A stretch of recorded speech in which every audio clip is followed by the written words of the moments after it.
The city spreads out below us like a constellation fallen to earth. Each light a story I'll never know. Each window a life I'll never touch. I'm sitting on the edge of my balcony, legs dangling through the metal railings, and the November air cuts through my sweater with the kind of precision that makes you feel awake and vulnerable all at once. Across from me, Ethan leans against the railing, his paramedic uniform traded hours ago for jeans, and that gray hoodie I've seen him wear 1,000 times before.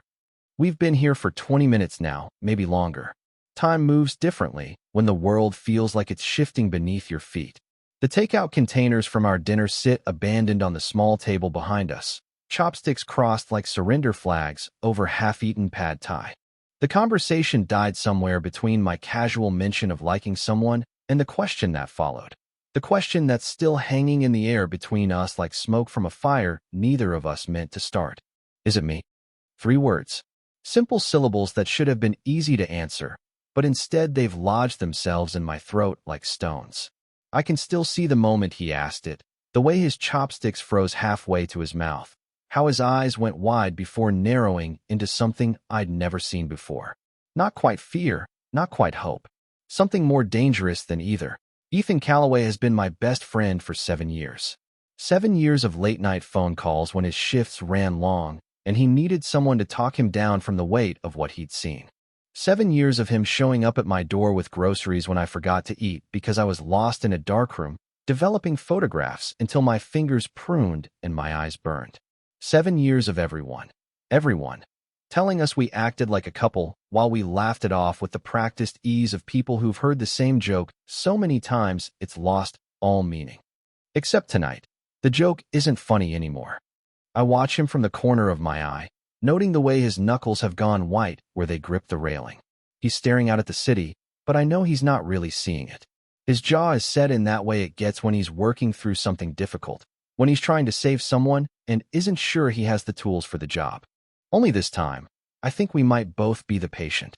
The wind picks up, carrying with it the distant sound of traffic and the faint smell of rain that's still hours away. My camera sits on the table behind us, lens cap off, ready to capture something worth keeping. I'd been showing him prints earlier, spreading them across the surface like tarot cards revealing futures I could never predict. Street portraits from last month, all shadows and stolen moments. A woman laughing outside a coffee shop. An old man feeding pigeons in the park. A couple holding hands as they crossed the street, their faces turned toward each other like flowers following the sun. That's when it happened. That's when the words slipped out of me like confession in a confessional I never meant to enter. I think I like someone. Such a simple statement. The kind of thing friends tell each other over dinner, over drinks, over shared silence on balconies overlooking cities that never sleep. But the moment the words left my mouth, I knew they carried more weight than either of us was prepared for. I felt it in the way the air changed, in the way Ethan's breathing shifted almost imperceptibly, in the way he set down his chopsticks with the careful precision of someone defusing a bomb. He'd looked at me then, really looked at me, and I saw something flicker across his face that I'd been pretending not to notice for months, maybe years. A kind of recognition, like seeing yourself in a mirror you'd forgotten was there. "Who is it?" he'd asked, and his voice was different, quieter, more careful. I'd hesitated because how do you tell your straight best friend that the someone you like is him? How do you take 7 years of friendship and risk it all on the chance that the looks that linger a little too long mean something? That the touches that seem to happen more often than accident would allow are intentional? That the comfortable silences are comfortable because you're both holding your breath? I'd opened my mouth to lie, to name someone safe and distant, someone who couldn't shatter everything we'd built together. But the lie wouldn't come. Instead, I sat there like an idiot, mouth open, eyes wide, probably looking exactly like someone who'd just realized they were about to jump off a cliff. And that's when he asked it. Is it me? The question hangs between us now like a bridge neither of us knows how to cross. I can feel him waiting, can sense the tension in his shoulders, the way he's holding himself, so still he might as well be carved from stone. He's always been good in emergencies, Ethan. Always known how to stay calm when everything around him was falling apart. But this isn't the kind of emergency they trained him for at the academy. I finally turned to look at him fully, taking in the profile I've memorized without meaning to. The slope of his nose, The way his hair falls across his forehead when he doesn't bother to push it back, the scar above his left eyebrow from when he was 12 and thought he could jump his bike over Mrs. Henderson's fence. He's beautiful in the way that men aren't supposed to be beautiful, in the way that made me understand things about myself I wasn't ready to understand. He's still waiting for an answer, still gripping that railing like it's the only thing keeping him tethered to earth. And I realize that this moment, this exact moment, is going to change everything. Whether I lie or tell the truth, whether I laugh it off or admit what we both already know, nothing will ever be the same between us again.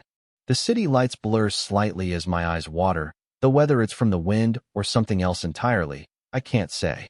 Somewhere below us, a siren wails in the distance, and I wonder if Ethan hears it too. If it makes his hands itch for action the way mine itch for my camera when I see something worth capturing. But this moment isn't one I can photograph.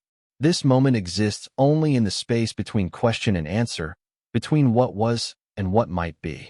It exists in the way Ethan's breathing has gone shallow, in the way my heart is beating so hard I'm sure he can hear it over the city noise. Is it me? The words echo in my head, demanding an answer I'm not sure I'm brave enough to give. Because saying yes means risking everything. It means taking our friendship and holding it up to the light to see if it can survive the examination. It means admitting that every time he's crashed on my couch after a long shift, I've wanted to brush the hair from his forehead. It means confessing that when he hugs me goodbye, I hold on just a little too long because I'm never sure when the next one will come. But saying no means lying, and I've never been good at lying to Ethan. He sees through me too easily, knows me too well. 7 years of friendship have given him a map to all my tells, all my vulnerabilities. So I sit here on the edge of my balcony, suspended between honesty and self-preservation, watching the man I've loved for longer than I care to admit wait for an answer that will either save us or destroy us. The wind picks up again, colder now, and I pull my sweater tighter around myself, wishing I could pull courage around me just as easily. In the distance, a plane blinks its way across the sky, carrying people to places they've never been, carrying them toward futures they can't yet imagine. I wonder what it would be like to be on that plane, to be moving toward something unknown instead of sitting here, paralyzed by the weight of a single word. Yes, the word sits on my tongue like a prayer I'm afraid to speak, like a confession that could either damn me or set me free. And still, Ethan waits, his eyes never leaving the city below, giving me the space to choose what comes next. The moment stretches between us, fragile and infinite, and I know that whatever I say next will be the beginning of a different story than the one we've been telling ourselves for 7 years. The city lights shimmer below us like promises we're not sure we're ready to keep, and somewhere in the distance, another siren wails its lonely song into the night. I should probably explain how we got here, Ethan and I, sitting on this balcony with a question hanging between us like a blade. How two people can know each other for 7 years and still be strangers to the most important truths about themselves. My name is Malcolm Reyes, and I make my living capturing moments that other people miss. I'm a photographer, the kind who prefers shadows to studio lights, who finds beauty in the spaces between heartbeats. My loft apartment in the Arts District reflects this obsession with the in-between, negatives hanging like prayer flags from lines stretched across the ceiling, film canisters arranged in careful towers on every available surface, contact sheets taped to walls until there's more image than paint showing through. I'm 29, though some days I feel ancient, and others I feel like I'm still that scared kid who first picked up a camera to avoid having to look people in the eye. Photography gave me permission to watch the world without having to participate in it fully, to find intimacy at a distance. Street portraits became my specialty, because there's something about catching strangers in unguarded moments that feels like discovering secrets the universe left lying around for anyone brave enough to notice. The apartment itself is small, just one large room with exposed brick walls and windows that face west, so the light is perfect for about 20 minutes each evening when the sun hangs low enough to turn everything golden. I have a darkroom carved out of what used to be a closet, barely big enough for me to move around in. But it's where I do my best thinking. There's something about being alone in the red-lit dark, watching images slowly emerge in chemical baths, that makes the world feel manageable again. Most nights, though, I'm not alone here. Most nights, Ethan shows up around 8 or 9, depending on his shift, carrying groceries I forgot to buy or takeout from whatever place caught his attention on the drive over. He has his own key, has had it for 3 years now, ever since I got food poisoning and spent 2 days too sick to answer the door when he came to check on me. He'd stood in the hallway for 40 minutes, he told me later, calling my name through the wood until Mrs. Chun from next door threatened to call the police. Ethan Calloway is 30, 6 months older than me, though he acts like those 6 months give him license to worry about me like I'm his younger brother. He's a paramedic for the city, works the night shift most weeks because he says he likes the quiet hours when the city shows its true face. He's good at his job, the kind of good that comes from genuinely caring whether strangers live or die, from seeing people at their most vulnerable and treating them with a gentleness that surprises everyone who meets him for the first time. He's tall, just over 6 feet, with the kind of build that comes from lifting people into ambulances and carrying equipment up 5 flights of stairs when the elevator's broken. His hair is dark brown, always a little too long because he forgets to get it cut until it starts falling in his eyes during calls. Those eyes are gray-green, the color of sea glass, and they have a way of making you feel like you're the only person in the room even when you're standing in a crowd. For 7 years, Ethan has insisted he's straight with the casual confidence of someone who's never had reason to question it. He's dated women, though never seriously, never for long. He has a standard line about relationships not being his thing, about being too focused on work to give anyone the attention they deserve. Friends accept this because it fits the image of him they've constructed, the dedicated paramedic who puts saving lives ahead of his own happiness. But I've watched him closer than our friends have, and what I've seen doesn't quite match the story he tells. I've seen the way he looks at certain men when he thinks no one's paying attention, the way his eyes linger just a beat too long before he catches himself and looks away. I've noticed how he never talks about the women he dates the way other men do, never shares details or complaints or the casual intimacies that usually come with sleeping with someone. What I know for certain is that Ethan has been the most consistent person in my life since we met at a coffee shop near the hospital where he was doing his training. I'd been there taking portraits of the morning regulars, trying to capture the rituals people create to make themselves feel human before facing another day. He'd approach me during his break, curious about the old film camera I was using when everyone else had gone digital. We'd talked for 20 minutes about nothing important: the weather, the coffee, the way light fell differently through old windows than new ones. But there was something in the way he listened, really listened, that made me want to keep talking. By the end of that conversation, I knew I wanted to see him again. 7 years later, our friendship has settled into rhythms that feel as natural as breathing. Ethan cooking pasta in my kitchen after 12-hour shifts, his sleeves rolled up and his tie discarded on the counter. Me leaving notes under his windshield wiper when he parks outside my building, stupid jokes or reminders to eat something besides vending machine sandwiches. Lazy Sunday mornings when neither of us has anywhere to be, sprawled on my couch watching old movies, his head on one armrest, and his legs stretched across my lap like we're teenagers at a sleepover. Our friends joke about it constantly. Sarah from the gallery where I show my work calls us an old married couple. Tom, one of Ethan's partners at the station, makes comments about us moving in together and getting it over with. We laugh these comments off with practiced ease, the kind of laugh that's designed to shut down conversation rather than encourage it. But sitting here now, with his question still hanging in the air between us, I realize that maybe we've been laughing too hard, protesting too much. Maybe the jokes hit so close to home, because home is exactly what this has become. This space we've created together in the margins of our separate lives, this intimacy we've built without ever naming it. The wind shifts, carrying the scent of rain that's still hours away, and I watch Ethan's profile in the glow of the city lights below. Still waiting. Still hoping for an answer I'm not sure either of us is ready to hear. The evening that changed everything started 3 hours earlier, at the Morrison Gallery on 5th Street.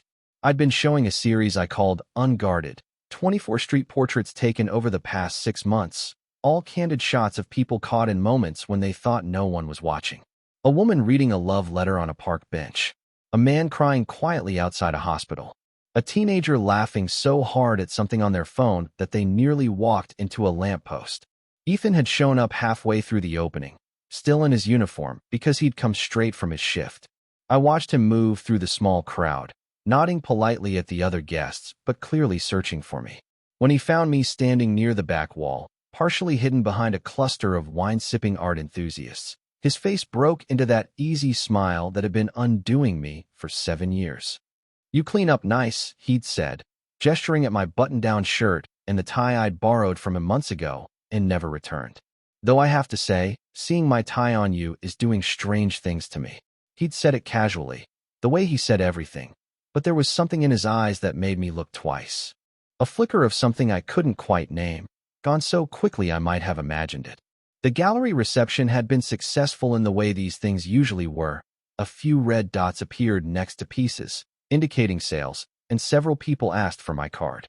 But I'd been distracted all evening, hyper-aware of Ethan's presence as he moved through the room, studying each photograph with the kind of attention he usually reserved for patients who needed his help. He'd lingered longest in front of a portrait I'd taken outside a coffee shop in the Mission District. A young couple, maybe early 20s, sharing earbuds and looking at something on a phone screen together.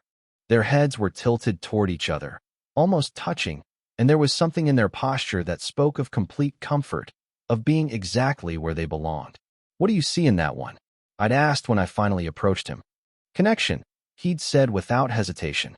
"The kind where you don't have to pretend to be someone else." After the gallery closed, we'd walked to his car in comfortable silence, the October air crisp enough to make our breath visible in small puffs.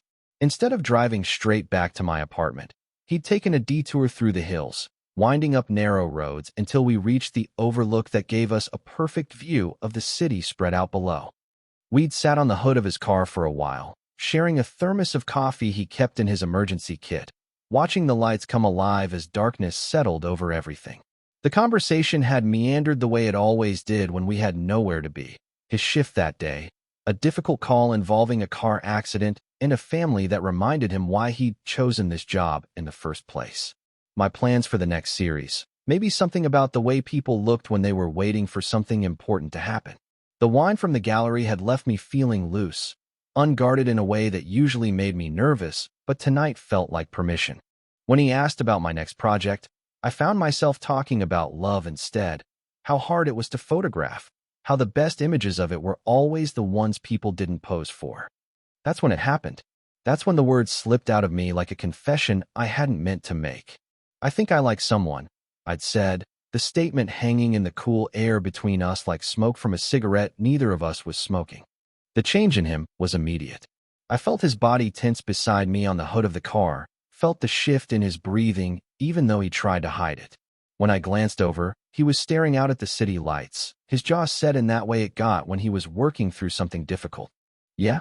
he'd said finally, and his voice was different. "Careful." "Who?" The question should have been easy to answer.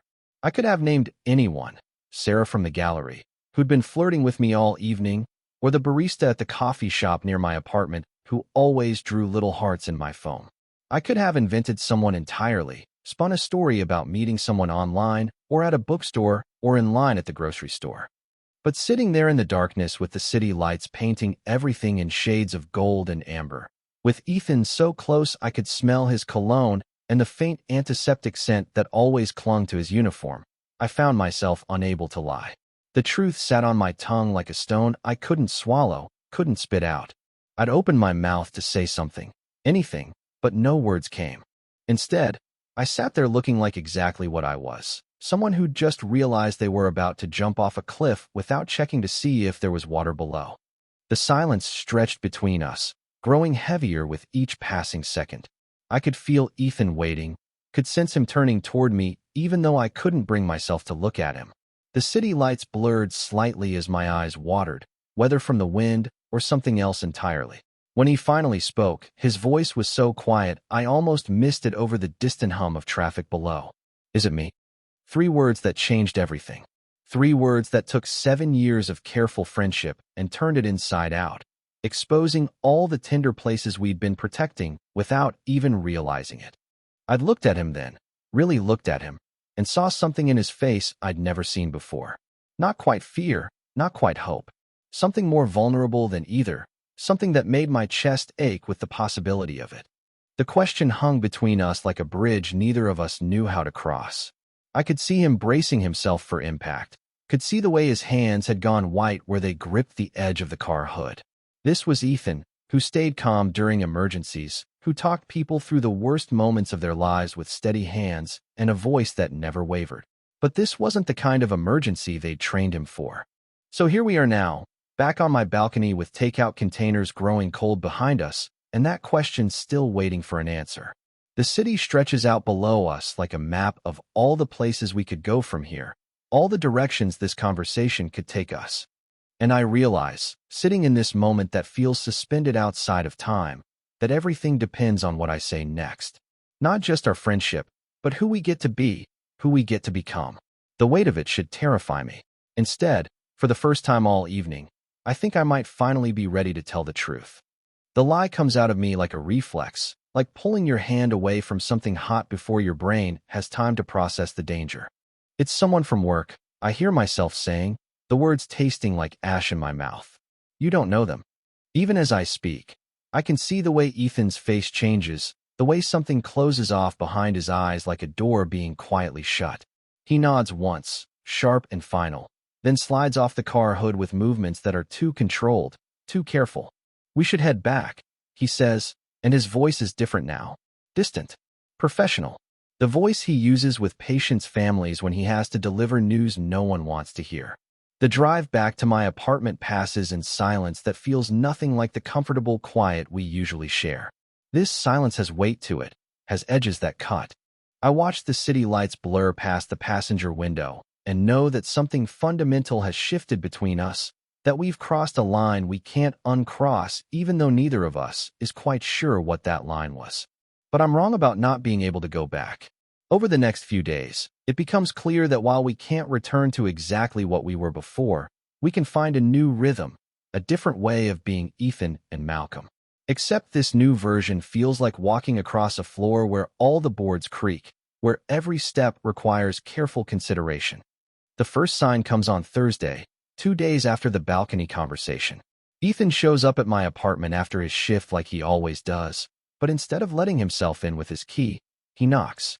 When I open the door, he's standing there with Chinese takeout and an expression I can't quite read. "Thought you might be hungry," he says, holding up the paper bags like an offering. We eat on the couch, watching a documentary about street art in Berlin that neither of us is really paying attention to. But I notice things I've somehow missed before, or maybe things that weren't there before and are only there now because of what happened between us. The way Ethan glances at me when he thinks I'm not looking. How he sits closer than necessary when there's plenty of room on the couch. The way his hand brushes mine when he reaches for his water glass, lingering just a moment longer than accident would explain. It's like someone has adjusted the contrast on a photograph, making all the subtle details suddenly visible. Every casual touch now feels deliberate. Every shared laugh seems to echo with something unspoken. When he gets up to throw away the empty containers, I watch the way he moves through my kitchen like he belongs there. And I wonder if he's always moved that way or if I'm only seeing it now because I'm looking for it.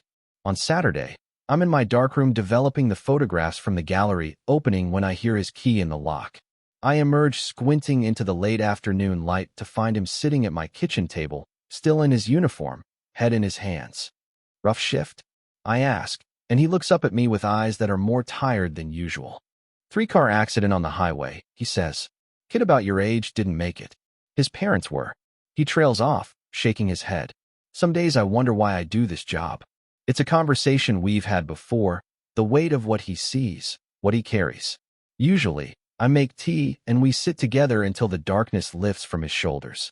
Tonight, though, when I return from the kitchen with 2 mugs, he's looking at me differently.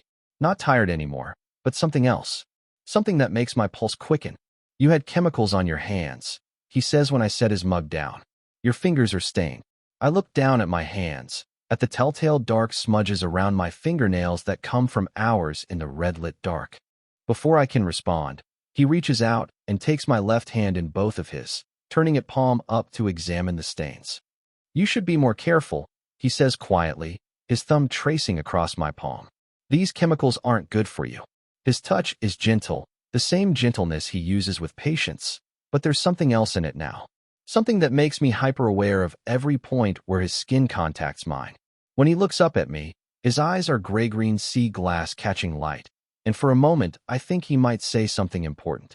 Instead, he releases my hand and reaches for his tea. The next week brings more of these moments, small shifts in the gravity between us that I can't ignore. Ethan starts lingering when he leaves, standing in my doorway like he's forgotten something but can't remember what. He brings groceries I didn't ask for, including expensive coffee beans and the kind of bread I mentioned liking once in passing 3 months ago.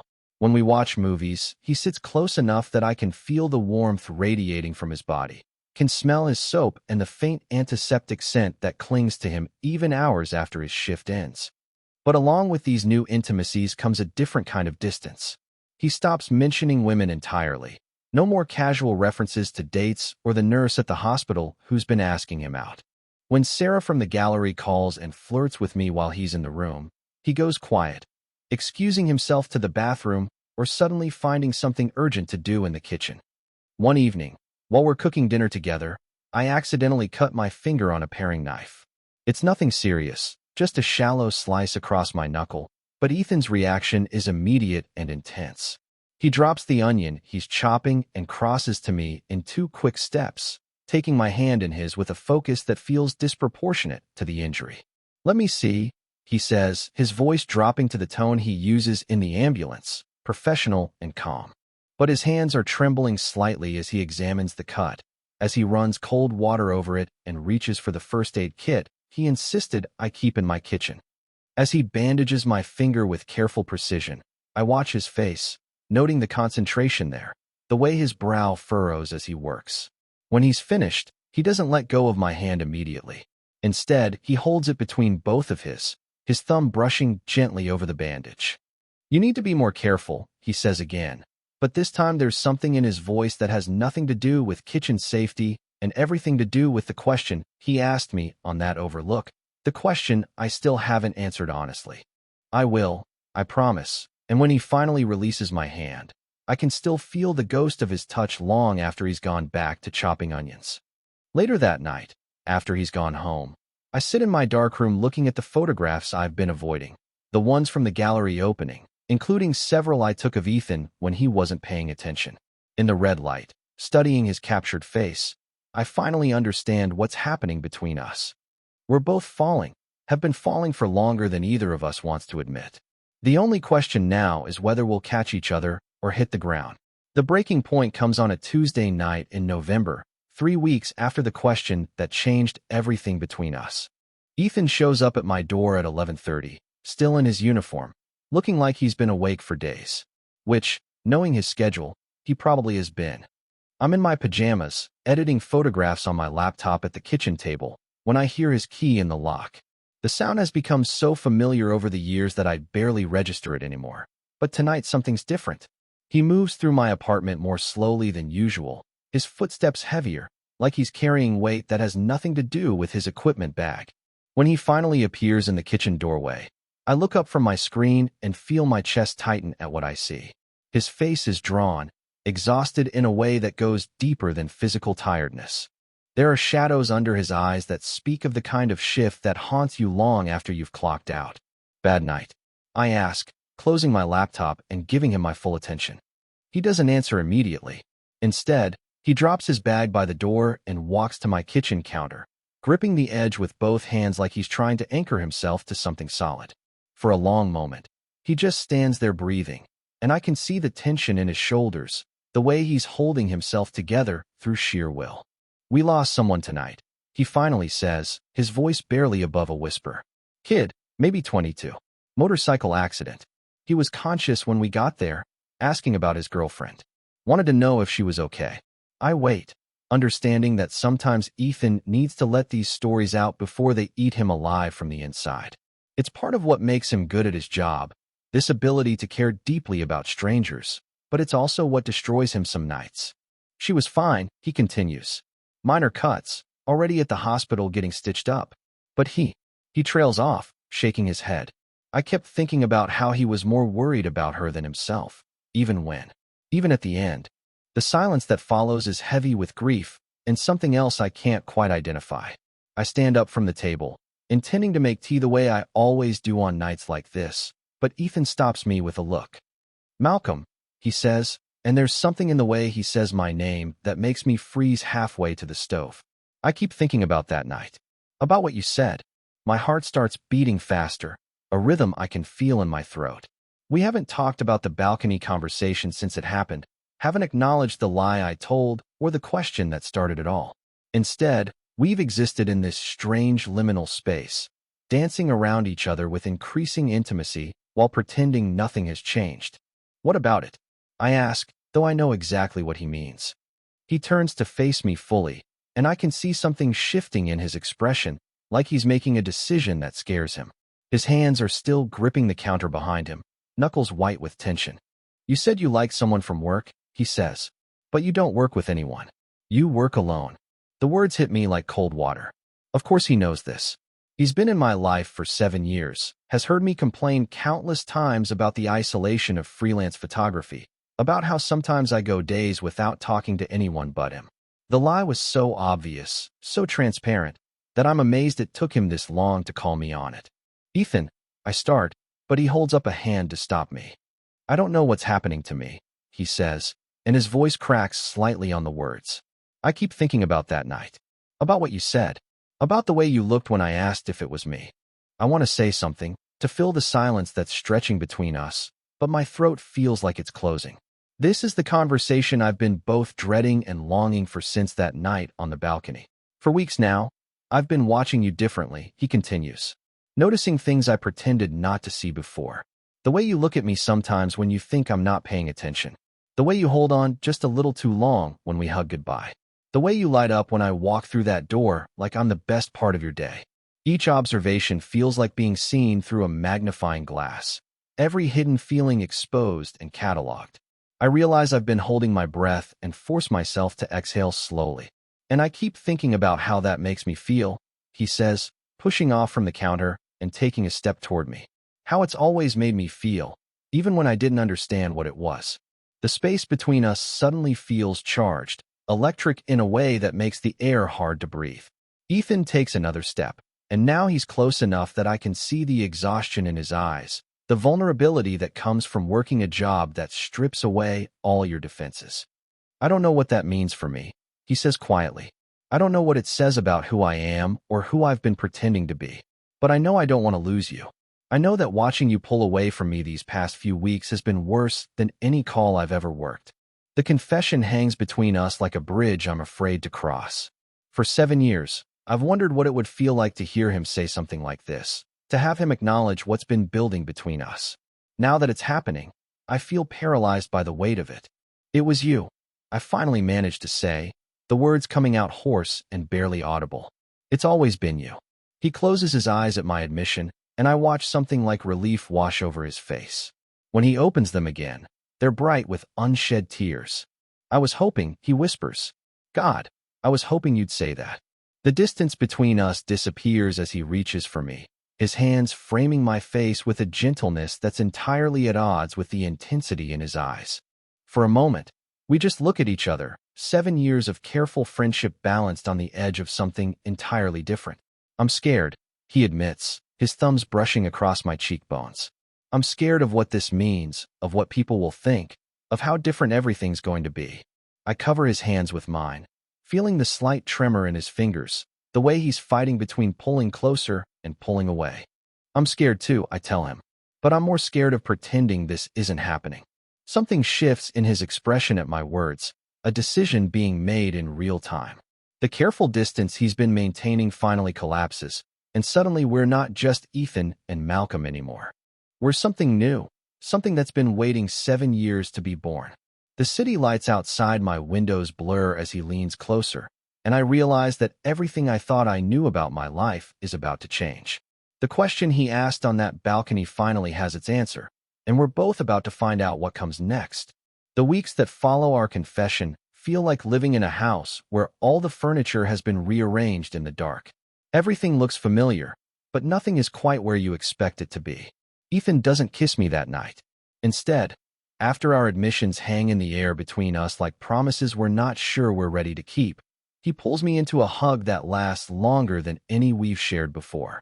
I can feel his heart beating against my chest, can feel the way his breathing has gone uneven. When we finally separate, he looks at me with eyes that are wide and wondering, like he's seeing me for the first time. I should go, he says, but he doesn't move toward the door. Instead, he stands there in my kitchen, hands at his sides, looking lost in a way I've never seen him look before. You don't have to, I tell him, and something passes between us that feels like understanding. Like an acknowledgement that we're in uncharted territory now, that the rules we've been following for 7 years no longer apply. He stays until 3 in the morning, and we spend those hours talking in a way we never have before. Not about work or photography or the casual details of our days, but about the spaces between words, the things we've been careful not to say. He tells me about the first time he noticed me noticing him, how it made him feel exposed and terrified, and somehow more alive than he'd felt in years. I tell him about the morning I woke up and realized I was in love with him, how I'd spent the entire day trying to convince myself it was just friendship, just the comfort of having someone who knew me so completely. But honesty, we discover, is more complicated than confession. Over the next 2 weeks, Ethan oscillates between pulling closer and retreating, like someone learning to swim who keeps forgetting to trust the water. Some evenings he shows up at my door with takeout and an ease that feels almost normal, settling onto my couch like he belongs there, his hand finding mine during quiet moments in conversation. Other nights, he's distant, careful, like he's remembering something that scares him and needs to create space between us to breathe.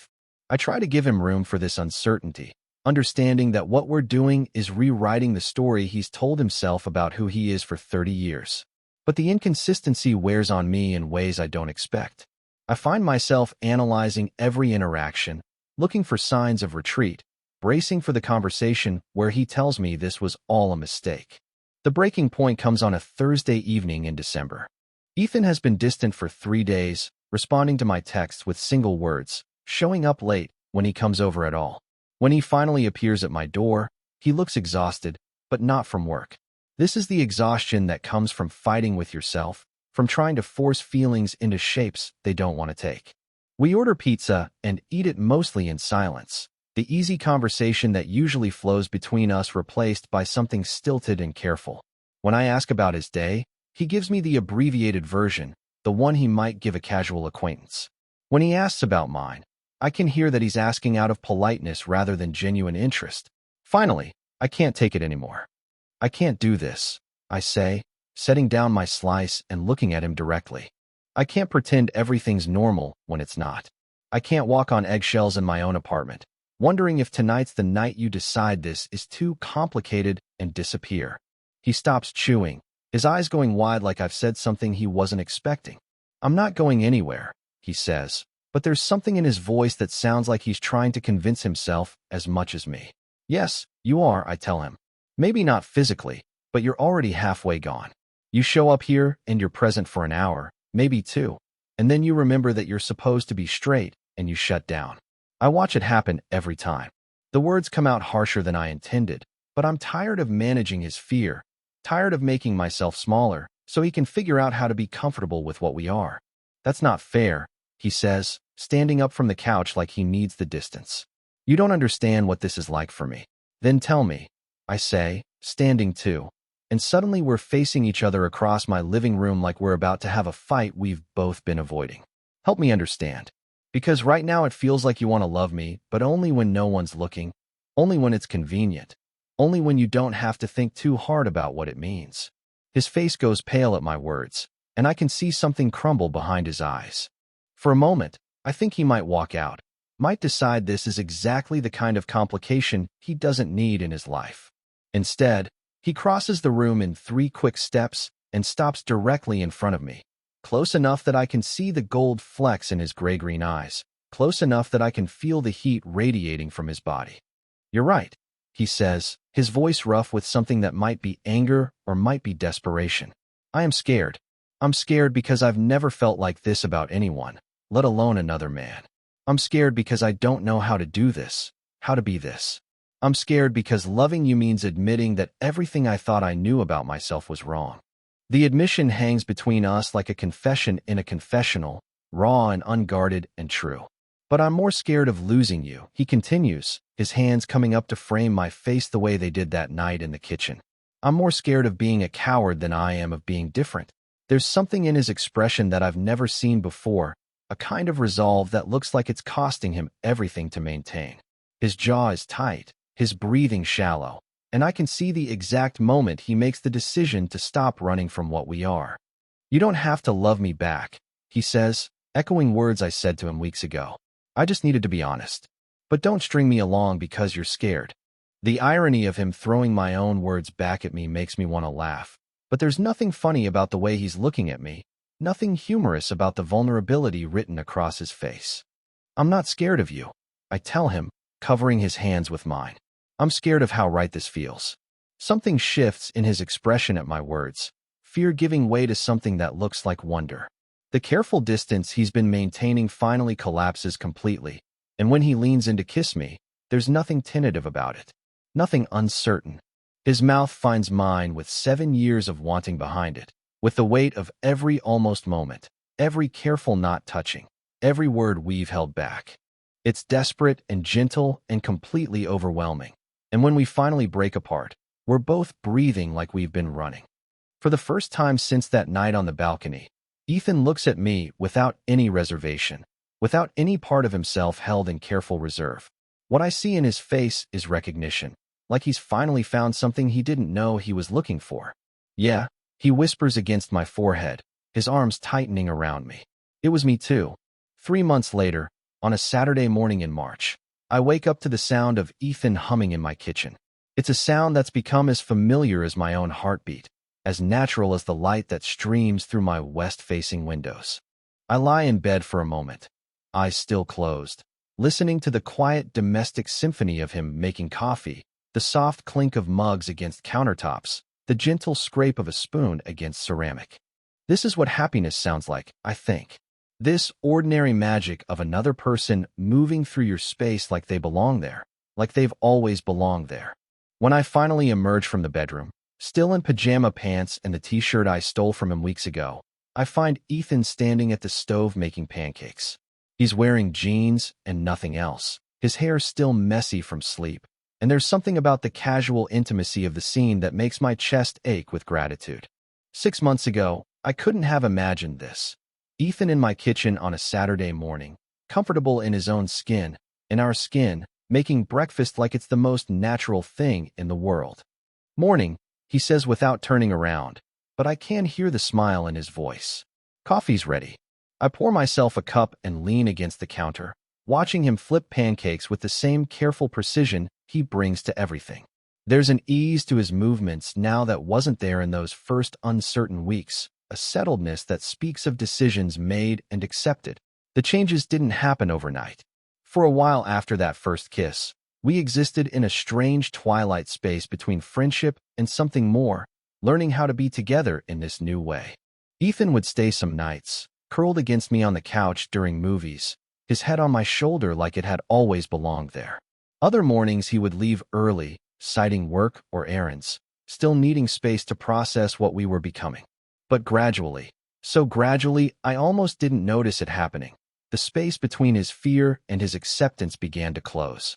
He started leaving things at my apartment, a spare uniform shirt, his good watch, the book he was reading about emergency medicine techniques.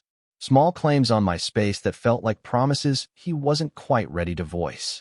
The first time he stayed the entire weekend, I found him Saturday evening sitting on my balcony with my camera in his hands, studying it like he was trying to understand something fundamental about the way I see the world. "Teach me," he'd said when he noticed me watching him. "Show me how you do it." So I taught him about light and shadow, about patience and timing, about finding beauty in moments that other people might overlook. He was a surprisingly good student, patient and observant, with an instinct for capturing people at their most unguarded. When I developed his first roll of film, I found myself looking at familiar scenes through his eyes. The elderly couple who walked their dog past my building every morning, the teenager who practiced skateboard tricks in the parking lot below, me sleeping in late afternoon light. Unaware, I was being photographed. "You see me differently than I see myself," I told him, studying the image of my own sleeping face, soft and peaceful in a way I never felt when I was awake. "I see you the way you actually are," he'd replied, and something in his voice made me look up from the photograph to find him watching me with an expression I was still learning to recognize. Love, unguarded and certain. Now, 3 months later, those moments of uncertainty feel like artifacts from someone else's life. We've found our rhythm, discovered the shape our relationship wants to take. Ethan still works his night shifts, still shows up at my door afterward tired and needing to decompress from whatever he's seen. But now when I make tea and we sit together until the darkness lifts from his shoulders, he reaches for my hand without thinking, weaves our fingers together like it's the most natural thing in the world. I've started including him in my work in small ways. He comes to gallery openings now, not as my best friend, but as something more, something we don't need to define for other people, because we know what it is between us. When Sarah from the gallery asks about our relationship status, Ethan doesn't freeze the way he used to. Instead, he smiles and says we're figuring it out, day by day. The pancakes are ready, he announces, turning from the stove with a plate in each hand. I watch him move around my kitchen with complete familiarity, setting plates on the table, retrieving syrup from the cabinet where he knows I keep it, pouring orange juice into glasses he bought to replace the mismatched collection I'd been using for years. As we eat, he tells me about his week. A difficult call on Wednesday that ended well, the new paramedic they're training who reminds him of himself when he was starting out, his mother's phone call where she asked again when he's going to bring someone home for dinner. He talks about this last part casually, like it's not a loaded question, like the answer isn't sitting across from him sharing pancakes on a Saturday morning. What did you tell her? I ask, and he looks up from his plate with eyes that are clear and sure. That I'm working on it, he says. That when I'm ready, she'll be the first to know. It's not a declaration of love, exactly, but it's something better, a promise that we're moving in the same direction, that the future he's imagining includes me in it. After breakfast, while Ethan showers, I find myself in my darkroom looking through contact sheets from the past few months. Images of him laughing in my kitchen, caught mid-sentence during dinner. His hands as he learned to load film into my camera. The way he looks when he sleeps, peaceful and young in the early morning light. I'm selecting images for printing when I hear him call my name from the kitchen.